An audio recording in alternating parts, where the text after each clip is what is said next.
Hi, I'm Jill Monroe with EURweb. It's a pleasure to speak with you both today. So, starting off, Jessica is obviously a badass. I can say that. But she's having a bit of a change in life right now. She's going through some things.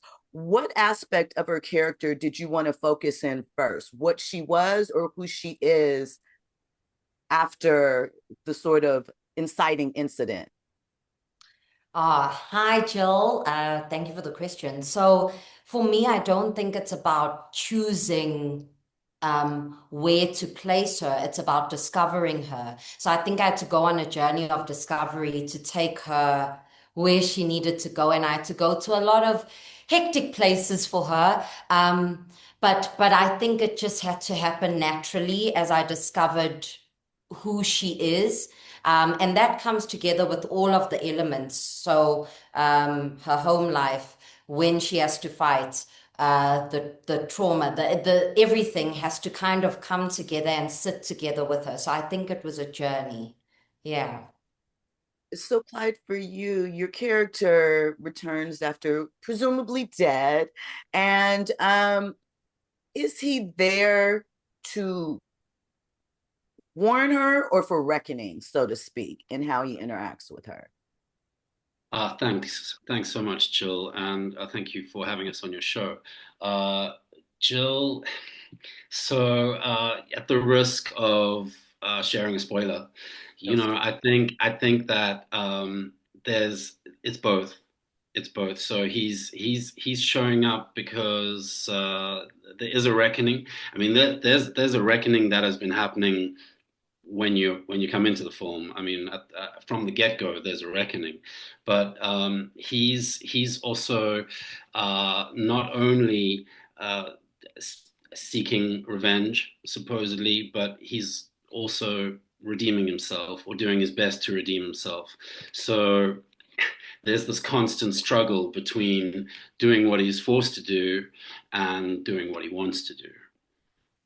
Exactly. So let's talk a little bit about their relationship with each other. As you mentioned, when we drop into the film, we're dropped right into a lot of action. There's so much happening. Mm. What at that point are they to each other? Are they just kind of cohorts, co-workers, or is there something a little deeper as far as their connection?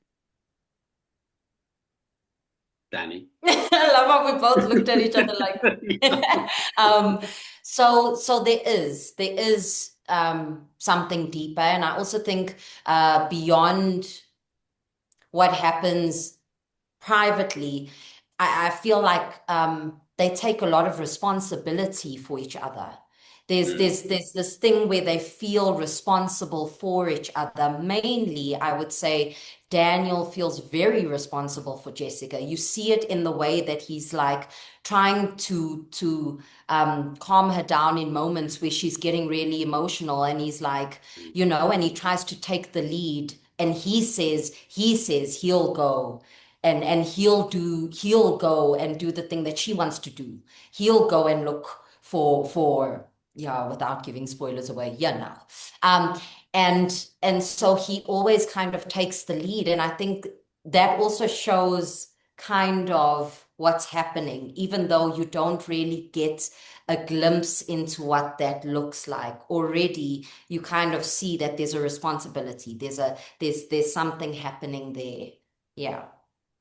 So, Danica, your character's healing attempt, after starting up a little rough, is to go work in this sort of rescue mission. Can you talk to me a little bit about her choice in that and what type of peace it brought to her after being, you know, Yeah. very used in a different Rough. way early on, so to speak? Um, yes, of course. So Jessica retreats to conservation, but in some way, she's still kind of honoring a part of herself, which is to protect, even though she doesn't realize it. Even in her being a mother, she is honoring that natural instinct to protect.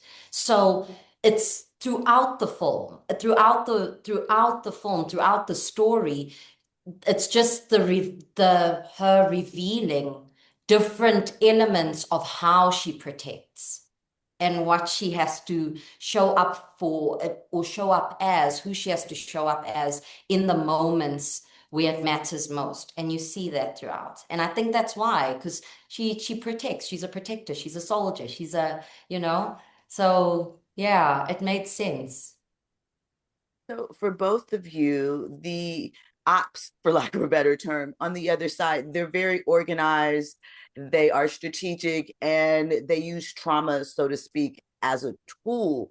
So what was the line that you had to walk sort of with your characters to ensure that it was brutal, but not too far, if there is a such thing as too far, in balancing that line? And Clyde, maybe start with you. With Yeah, me? Clyde, I always said maybe I'll start with Clyde. Oh, yeah. Clyde, great.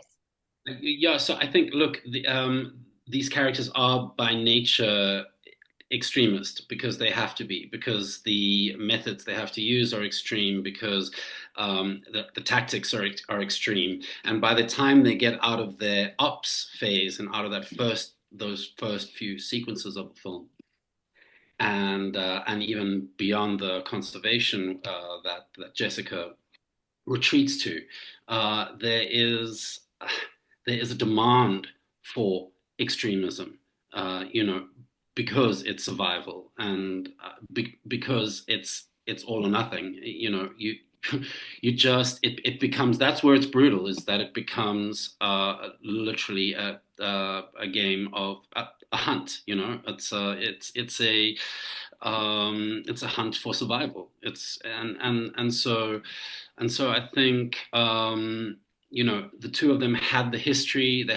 We had, as actors, had so much to draw on. The characters had so much to draw on, and so the choices that we ended up making as the characters really were extreme. And I don't think they see them as too far. They see them as methods of survival. Yeah. Yeah. Amazing. Thank you both so much for your time. I appreciate you. Congratulations on your film. Thank you, Jill. Thank you.